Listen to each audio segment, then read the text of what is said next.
Thank you again for tuning in to our Retirement Education Center YouTube video. Now, on our channel, what we try to do is actually give you unbiased advice to help you maximize your retirement income. On this channel, we do not believe in any type of silver bullet strategies or any type of one hot shot product that's going to solve all of your retirement needs. But what we do on this channel, what we really believe in is a holistic approach to retirement planning that will help you retire with great confidence. Now, the lesson that we're going to be talking about today is going to be a very, very important one, Andrea, because we're going to talk about a real life lesson about not having an appropriate financial game plan with a couple from the Wall Street Journal. So you're definitely going to want to stay locked in today to make sure you understand the many pitfalls that can happen in real life situations. Hi, my name is Carson Graves, President and CEO of the Retirement Education Center. And my name is Andrea Graves, Director of Operations at the Retirement Education Center. And thank you for tuning in to our Retirement Education Concepts videos. These videos were created to help to make the difficult and confusing retirement process simple. Yeah, absolutely, Andrew, because with so many retirement concepts out there, so many retirement strategies that you can look into, and of course, so many retirement products, it can become very difficult for consumers to digest it all. That is why it is so great that we're able to work with a team of expert advisors that can help us build a financial roadmap that will let our clients know when, where, and how they can reach their retirement goals. For additional concepts on how to maximize your retirement income, please subscribe to our YouTube channel and hit the notification bell to be notified when we upload new videos. Carson, so according to stats, and you've mentioned this before, not everyone has a game plan when it comes to their retirement plans. You know what, Andrew, unfortunately, that is the case here. And that's why we're doing this short educational video. We know, statistically, Andrew, that approximately 88% of consumers have never had a fully written retirement plan. And of course, that can be very, very unfortunate when you enter your retirement years, because by then it may just be too late. And so today, what I thought I would do, every day, Andrew, know this, I read the Wall Street Journal. Sometimes I get behind, and so I have to, read multiple papers in a day's time to try to catch up. But this story really caught my eye. It's a real life story about a couple who had some really unique situations within their retirement years. Now, I know a lot of times on our channel, we talk about Mr. and Mrs. I don't know, but we do know who this couple is in the Wall Street Journal, and we're going to be discussing their story today. But before we do that, there are always two rules to retirement income that we'll like to give you. And Andrew, what are those two rules? Well, rule number one is to never run out of money. And rule number two is to never forget rule number one. All right, so let's go ahead and start our discussion about some of the pitfalls that I discovered in this story with Mr. and Mrs. Spillman. So, of course, Andrea, I mentioned that I'm going to be talking about a real life story here that I was reading in the Wall Street Journal that I thought was really interesting and I thought could really bring some context to this channel, because a lot of times we're talking about concepts and strategies, and I understand that sometimes, people may not think that this is really applicable in real life. But this story here is going to outline many of the things that we've covered on our channel. So I'm going to just go ahead and get started here. So in this story, we have Rosemary Spillman, her and her husband. Now, Mrs. Spillman is age 65, and she really wanted to be retired right now. She earns $53,400 per year from her job, and her husband is age 74. But here's the unfortunate thing, Andrea. Her husband has actually been diagnosed with dementia. He was diagnosed with dementia in 2019, and he now lives in a memory care facility. Now, here's a red flag and a teachable moment, right? What have we talked about on this channel, Andrew, that you believe that could have helped Mr. and Mrs. Spillman right here? Long-term care plan? Absolutely. You're learning. And I hope many of you out there are learning too. Right here would have been a time that if Mr. and Mrs. Spillman had sat down with a fiduciary financial advisor who would look at all of their needs, past, present, and future, and let them know, okay, this may be a gap in your financial plan that you're going to have to look out for. This would have been a great time to have that discussion years ago about long-term care. because now we see that it could have absolutely been a great tool to use in this situation. But here's the problem, because they didn't have long-term care. Now, Mr. Spellman is receiving a pension. He's receiving a guaranteed pension of $3,981 per month. That's a good thing, because what he has done with that pension is that he has selected the option to leave 100% of his income in that pension to go to his wife, Mrs. Spellman, upon his demise.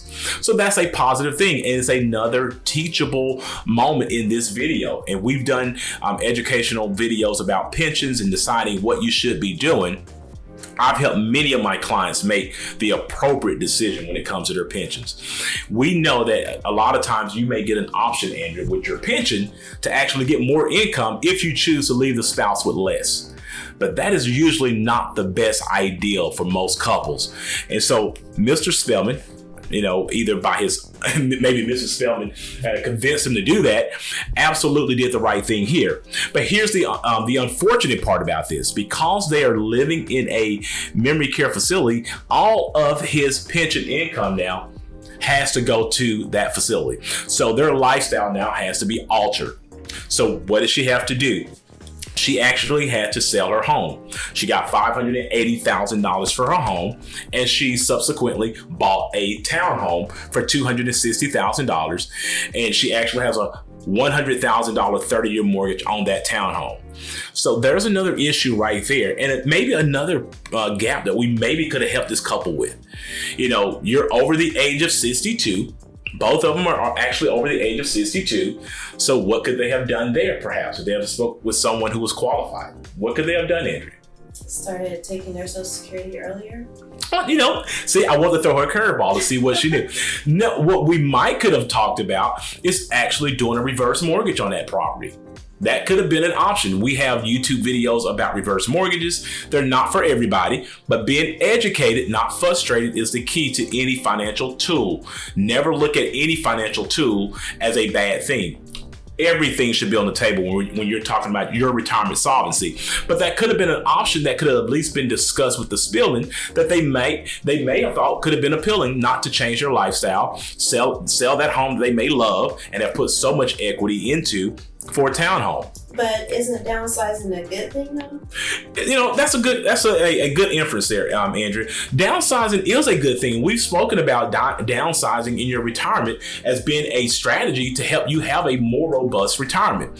But you want to do it on your own. You don't want to be forced to downsize because you actually do not have the right amount of income to be sufficient for your lifestyle anymore. So very good point there. Downsizing is a strategy that you could think about, but you don't want to be forced to do it. So as we move on through this story, we find out that she's lowered her expenses. Her expenses now, it's just a little over $2,100 a month, okay? So that's good. You want to try to lower your expenses when you have a curveball that's thrown at you in retirement. That's a strategy that you can do. You can create more income just by getting rid of things that you don't need. But with that being said, here's another alarming thing that was pointed out in the story. She will be the beneficiary of her husband's life insurance. So that's a good thing, but it's only $30,000, unfortunately. $30,000, of course, for this couple is not nearly enough for them to actually have a benefit for the spouse when Mr. Spellman actually passes away. She has $100,000, mortgage on her townhome. So of course, this would have been another financial planning space that we would have discussed with the Spellmans to let them know that they may need to consider getting more life insurance in order to make sure that they don't leave each other in a financial bind upon one of their passing. So as we move throughout the story, we also find out that Mrs. Spellman does have a pretty good sized emergency fund. She has $39,900 in an emergency fund. That's very important because that's going to be significant enough for her to cover her expenses in her retirement up to 18 months or so. So that's really good. She's done a positive thing there. But here's another sour note that we're looking at in this story. She only has $90,000 saved up in her retirement savings. So she has approximately $24,000 in her 401k, and she has $46,400 in an IRA. Now, if she had sat down with someone and explained to them that she's trying to retire at the age of 65, and they could have helped her understand what she would have needed to do for income at that time, she could have gotten on an aggressive saving strategy that would have allowed her to build up more retirement resources so she could have many more options other than continuing to work when she really wanted to be retired right now. She should have about 10 times that amount for her retirement savings in order to be sufficient for her income needs and to be able to retire like she wants to. So that's an unfortunate situation there that a qualified financial advisor could have helped the Spellmans get over that particular hurdle. So there are some other positive things here that Mrs. Spellman has done, Andrea. She has $15,000 in a health savings account, an HSA. Very, very good thing there. We've spoken about HSAs. They're a great tool to have for retirement savings because if she's using that money for a qualified medical expense, that money can come out of that HSA tax-free. Another point to note, that because she's 65, if she wanted to use that money for any other purposes, she could. And avoid that 20% penalty for using an HSA for any other purposes other than a qualified medical expense. So she's at the point where this is a tool that she can use that's positive. But let's go ahead and talk about some other things that's positive for Mrs. Spellman. It's not all doom and gloom for sure. Now, she's going to be expecting to receive her own Social Security benefit of $1,200 per month, in which she's going to be at her full retirement age this summer. Now, she can wait to her full retirement age and receive that, or she can start it right now. They could use the extra income. She can get an early start on maybe reducing some debt, whatever she may need to do with that extra income. But I would advise her trying to maximize those benefits to maybe to go ahead and start that Social Security benefit now, considering their lifestyle has actually been altered. And she's also going to have a pension. She's going to have a pension of her own of $1,052 per month. But here's another kink in the story. She has a little extra income that she can use to do home improvements and so forth, but she's also going to be using some extra income to support or help out occasionally her grown kids. Now, this is a major pitfall that I have to caution many of my clients on. Yes, we all love our kids. We want to support them throughout. We have kids. We want to see them go from grade school and high school and college and be able to be a great support to our kids. But at some point, we have to make sure they don't become a financial burden to us. And then we in kind will become a financial burden to them because we weren't able to use our financial resources appropriately enough in order to fund our retirement lifestyle, and therefore we come up short. And who's that going to fall on? Usually it's going to fall on the kids' shoulders to try to help their older parents. You don't want to be in that situation. So Mrs. Spellman may need to have some coaching on how to maybe break up with their kids. I don't know. I don't know if you can do that. I've seen it happen, but you don't want to be in that situation where you have to do that. You want to be very conscious about letting your kids know, I can't do X, Y, and Z because we need these resources for our own retirement. So that's another thing that we could have talked to Mrs. Spellman about. Here's another thing she's doing. She's going to take her extra money also and pay extra on her mortgage. So she's going to be paying an extra monthly payment for her mortgage benefit, which I think is excellent because now she's reducing her debt load faster in retirement, which I think is so important. Anytime that you're in retirement or pre-retirement, you want to try to get rid of as much debt as possible. She's operating in that sense when she's trying to pay more on her mortgage than she is required to pay. So a very good idea there for Mrs. Spellman. One last thing we want to note, Mrs. Spellman has some goals. She wants to actually go back to school, be a counselor. She wants to travel, but is that incorporated into any unique plan for her? Of course not. She doesn't have a communicative plan that's going to allow her to understand when, where, and how she may go about being able to go back and afford going to school to become a counselor or doing the traveling that she wants to do. So you want to make note that when things change, and you may have all these great goals in your retirement, you can't do this on a whim. You want to make sure that you have a flexible plan that can also change with your needs as well.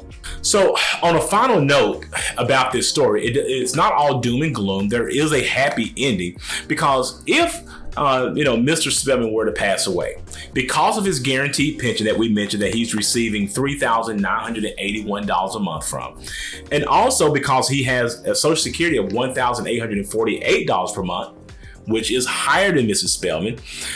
Upon his passing, she's going to lose her $1,200 a month Social Security benefit and step into his higher benefit. She doesn't keep both. Another teachable moment in this story. I don't know if she's aware of that, but she may be. But you will not keep both of your Social Security benefits. So you're going to lose half of that income right there, which is why it's so important to be able to have as much guaranteed income as possible to supplement any loss of income in retirement. So she's going to be able to step up into his retirement Social Security benefit and receive his full pension benefit, along with keeping her pension benefit as well. So she's going to have $6,880 per month of income that she can, live off of throughout her retirement years to help support any of her monthly expenses. And as I mentioned, her monthly benefits entry was just a little over $2,100 per month. So therefore, we would consider that to be financially solvent, and she can do other things to help, buffer her retirement in case anything happens to her down the road, like maybe getting a long-term care plan in place. So hopefully this story was a cautionary tale to many of you who may be in a similar situation as the Spelmans, where you're just kind of, having goals to retire at a certain age, but you never spoke with anyone about having a retirement plan that will allow you to get there with the type of financial freedom that you deserve. Carson, that was a very interesting story, and we thank you for your insight on this topic. And we thank you for watching. And if you felt this information was beneficial for you, we ask that you like it and share it with others. So I really do hope that this information was beneficial for those of you who are watching, and also encourages you to really seek out someone who can help you get a financial plan so you don't end up like the Spelmans. Please remember that these videos are created for educational purposes only, and that you should always seek out your own financial advisor, your own tax advisor, and your own attorney regarding your personal situation. And if you are looking for a fiduciary financial advisor to help you with these types of complex financial matters, we highly encourage you to click on the link in the description below and schedule a free consultation with us today, and also find out if you can actually have a complimentary financial plan. For more information about this topic or any of the other topics that we've shared in our other videos, please reach out to our office or leave any comments or questions in the section below. After this video, please check out our other videos that we've created that will give you tips on how to maximize your retirement.